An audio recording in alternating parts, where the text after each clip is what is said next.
नमस्कार, दृष्टि आईएएस के टुडेज जी के प्रोग्राम में आपका स्वागत है। शुरुआत करते हैं अभ्यास प्रश्न से।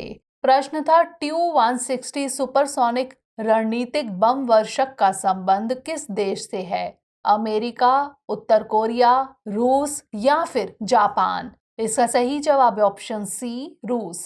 TU-160 सुपरसोनिक स्ट्रैटेजिक बॉम्बर एक वेरिएबल स्वीप विंग सुपरसोनिक रणनीतिक मिसाइल वाहक है। इसे Tupolev aircraft research and engineering complex joint stock company Moscow और Kazan Gorbunov aircraft production association द्वारा निर्मित किया गया था, इसलिए विकल्प सी सही है। TU-160 को इसकी गतिशीलता और एंटी फ्लैश व्हाइट फिनिश के कारण व्हाइट स्वान के रूप में नामित किया गया था। इसका उद्देश्य ऑपरेशन के दौरान परमाणु और पारंपरिक हथियारों की डिलीवरी करना है। तो इस तरह इस प्रश्न का सही जवाब है ऑप्शन सी, रूस। आज के सेशन का पहला प्रश्न है, हाल ही में चर्चित शब्द सुपर वासुकी क्या है? बैलिस्टिक मिसाइल, मालगाड़ी, न्यूक्लियर सबमरीन या फिर रॉकेट सिस्टम? इसका सही जवाब है ऑप्शन बी, मालगाड़ी। हाल ही में रेलवे ने सबसे लंबी मालगाड़ी सुपर वासुकी का ट्रायल किया, जिसमें 295 वैगन के साथ 27,000 टन कोयला अपने गंतव्य तक पहुंचाया गया, इसलिए विकल्प बी सही है। 3.5 किलोमीटर लंबी इस मालगाड़ी ने छत्तीसगढ़ के कोरबा और नागपुर में राजनांदगांव के बीच 267 किलोमीटर की दूरी तय की।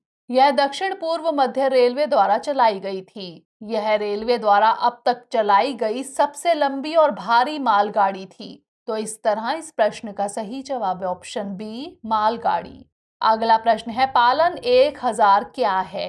ड्रोन, उर्वरक, ऐप या फिर वैक्सीन? इसका सही जवाब है ऑप्शन सी, ऐप।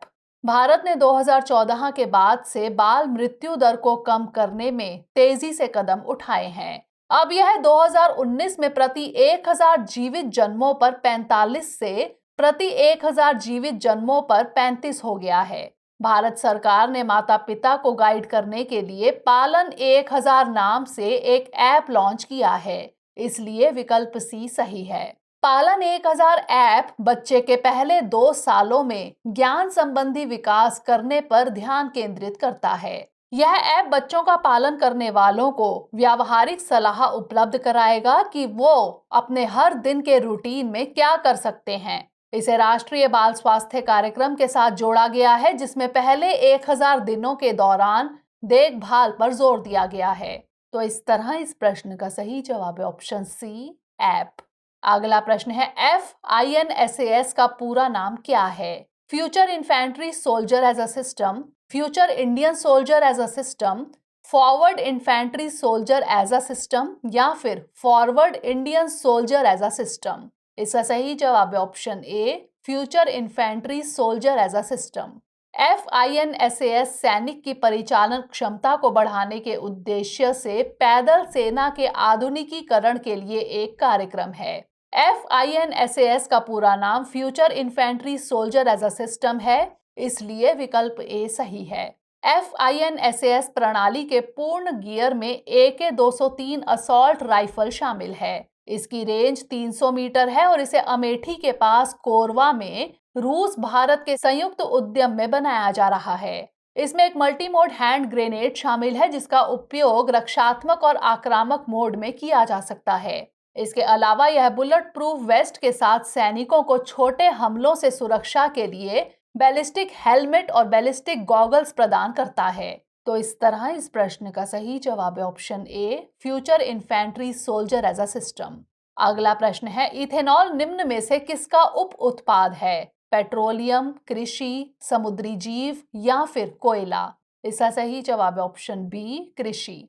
हाल ही में प्रधानमंत्री द्वारा दूसरी पीढ़ी यानी 2G का एक इथेनॉल संयंत्र राष्ट्र को समर्पित किया गया था। वाहनों को चलाते समय कम जीवाश्म ईंधन को जलाने के लिए पेट्रोल के साथ इथेनॉल को मिलाना इथेनॉल ब्लेंडिंग कहलाता है। इथेनॉल एक कृषि उप उत्पाद है, जिसे मुख्यतः गन्ने से चीनी बनाने की प्रक्रिया में प्राप्त किया जाता है। हालांकि यह अन्य कृषि उत्पादों से भी प्राप्त होता है, इसलिए विकल्प बी सही है। वर्तमान में पेट्रोल में 10% इथेनॉल मिला होता है। भारत का लक्ष्य मूल रूप से 2030 तक इस अनुपात को 20% तक बढ़ाना है, लेकिन 2021 में जब नीति आयोग ने इथेनॉल रोड मैप पेश किया तो उस समय सीमा को 2025 तक कर दिया गया। तो इस तरह इस प्रश्न का सही जवाब है ऑप्शन बी, कृषि। अगला प्रश्न है, निम्न में से कौन निपुण की सही व्याख्या करता है? एंटी कार्मिक खदानें, skill development program, plantation drive या फिर बॉर्डर फेसिंग एक्सरसाइज। इसका सही जवाब है ऑप्शन ए, एंटी कार्मिक खदानें।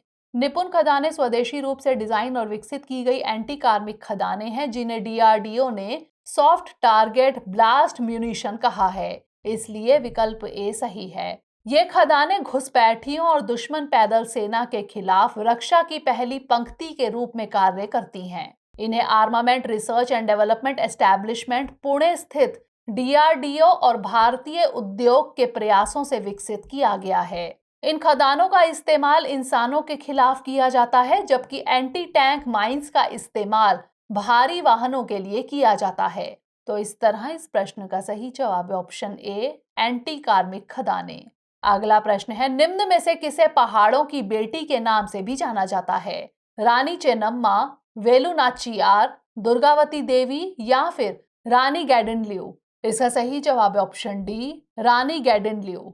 हाल ही में स्वतंत्रता दिवस के मौके पर स्वतंत्रता आंदोलन में भाग लेने वाली विभिन्न महिलाओं के साथ रानी गैडिनल्यू को भी याद किया गया। 1915 में आज के मणिपुर में जन्मी रानी गैडिनल्यू नागा राजनीतिक नेता थी जो अंग्रेजों के खिलाफ लड़ी थी। वह हेराका धार्मिक आंदोलन में शामिल हो गई जो बाद में अंग्रेजों को भारत से बाहर निकालने के लिए एक आंदोलन बन गया।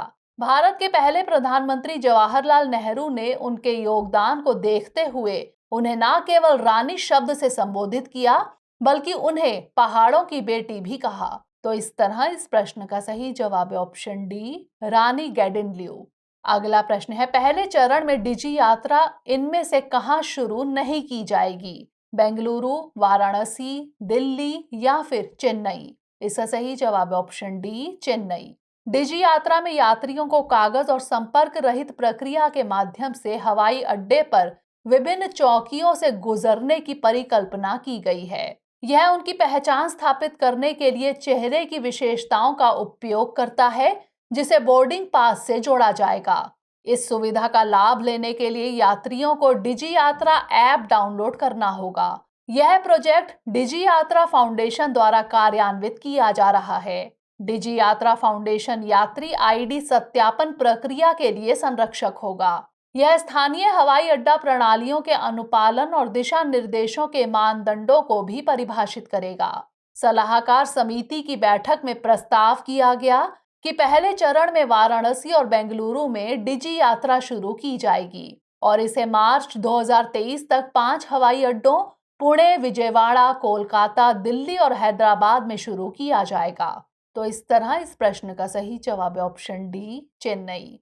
अगला प्रश्न है, अफ्रीकन स्वाइन फीवर यानी एएसएफ किसके कारण होता है? बैक्टीरिया, कवक, प्रोटोजोआ या फिर वायरस। इसका सही जवाब है ऑप्शन डी, वायरस। केरल के वायनाड और कन्नूर जिलों में अफ्रीकी स्वाइन फीवर यानी एएसएफ के प्रकोप के बाद राज्य में सुअर पालन क्षेत्र अपने सबसे बड़े संकट का सामना कर रहा है।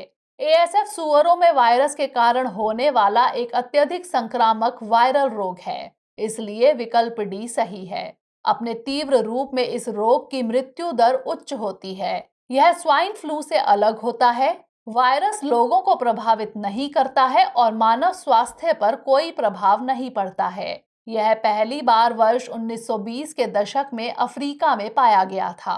तो इस तरह इस प्रश्न का सही जवाब है ऑप्शन डी, वायरस। अगला प्रश्न है, JYN-NEOS वैक्सीन किस रोग की रोकथाम के लिए प्रयोग की जाती है? कैंसर, तपेदिक, निमोनिया या फिर चेचक। इसका सही जवाब है ऑप्शन डी, चेचक। 2019 में US food and drug administration ने चेचक, मंकीपॉक्स और ऑर्थोपॉक्स वायरस के कारण होने वाली अन्य बीमारियों की रोकथाम के लिए JYN-NEOS वैक्सीन को मंजूरी दी, इसलिए विकल्प डी सही है। हालांकि यह मंकी पॉक्स के लिए समर्पित वैक्सीन नहीं है। डैनिश बायोटेक्नोलॉजी कंपनी बवेरिन नॉर्डिक द्वारा विकसित JYN-NEOS में एक जीवित वैक्सीनिया वायरस होता है। वैक्सीनिया वायरस चेचक का वायरस है, लेकिन शरीर के भीतर प्रतिकृति बनाने में असमर्थ हो जाता है। इसे 28 दिनों के अंतराल पर 2 इंजेक्शन के रूप में दिया जाता है। तो इस तरह इस प्रश्न का सही जवाब है ऑप्शन डी, चेचक।